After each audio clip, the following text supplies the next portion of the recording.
Hello, this is Marian Pena coming to you today from seemstobesew.com. I am creating a little tip for you in Electric Quilt on the send to front and send to back features in the software. What's happened here is I'm creating a design for the people who have liked my Facebook page, and I have made a little goof and want to fix it. I'm going to need to use the send to front and send to back features to do so. What happens here is I was working on this ribbon, and I realized that when I did the bow that it was going to show up on top of the bottom part of the bow. As you can see here in the color tab, the bow shows up over the bottom part of the ribbon, and that's not what I wanted. So what I need to do is I need to bring this part of the bow to the top of ribbon. I need to bring the bottom part of the ribbon to the top of the bow. But what happens is I have to think about how I'm going to do this. Now this is an easy solution for the most part, but I want to show you all the different problems that can occur. If I weren't thinking about this and I didn't know as much as I do about send to front and send to back, I can tell you that you most likely would come here and think, okay, I'll just send this shape to the back, and then I'll take and move this shape to the back as well, but that would not be the correct solution. When you are moving parts from send to front and send to back, you can take and press your shift key down and then press the other parts that you want to send to front or send to back, or even if you wanted to move the parts or other options in Electric Quilt, just by pressing your shift key you can get all those parts so that you can just do it all at once. So what happens is, I'm not going to move multiple parts still right now. What happens is, if I were to take this part and decide I need to move this one to the send to back, it's a right click and then you choose send to back. But what happens is I haven't thought about all the options or the different shapes that are going to be affected by this move. What's happened is it's moved it correctly here, but it has not done it here. These two stems are now going to show up on the top. If I were to just click my hide and show tab, you can see what happens. You can also see it by clicking on the color tab, and sometimes I will use the color tab over the hide and show tab because it is easier to go to, and you can go to it at any time, whereas with the hide and show you always have to click your arrow and then select a tab and then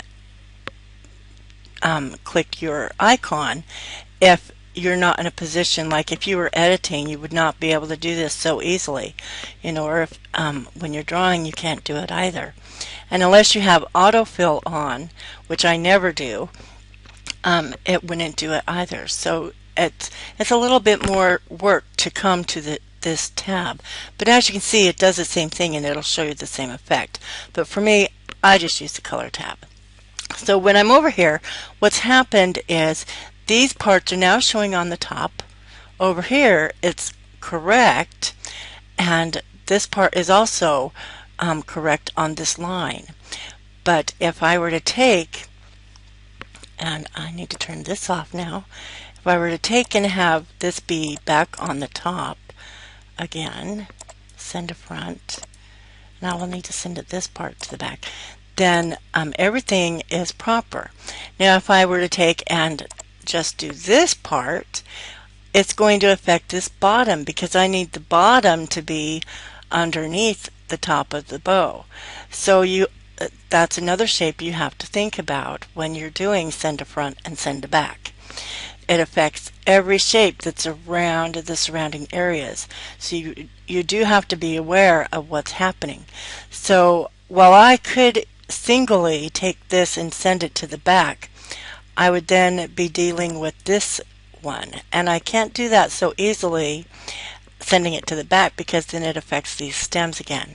So the easiest thing to do is to just move this part. this shape. So I'm going to move this shape to send to front. And these are always right clicks to get to this menu. I forget to say right click, and I apologize for that. So after I do that, this is now correctly in shape, or it should be. Yes, everything is correctly in shape. The other thing to be wary of is that you want to be watching for your lines here, because these are two parts, and if this part had been sent to the back first, I'll just take and I'll actually send it to the back so you can see what's happening. It takes and moves this part to the top. If I were to color this in, you'd be able to see it, and that's what I mean. What it's done is given this more part, and I don't want that.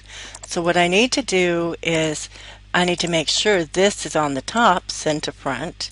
Then I'll send this one to the front again, because I've affected that shape as well. When I come over here, as you can see, this looks better. Now maybe you wouldn't have noticed the difference, but you will on the whole effect once it comes in play.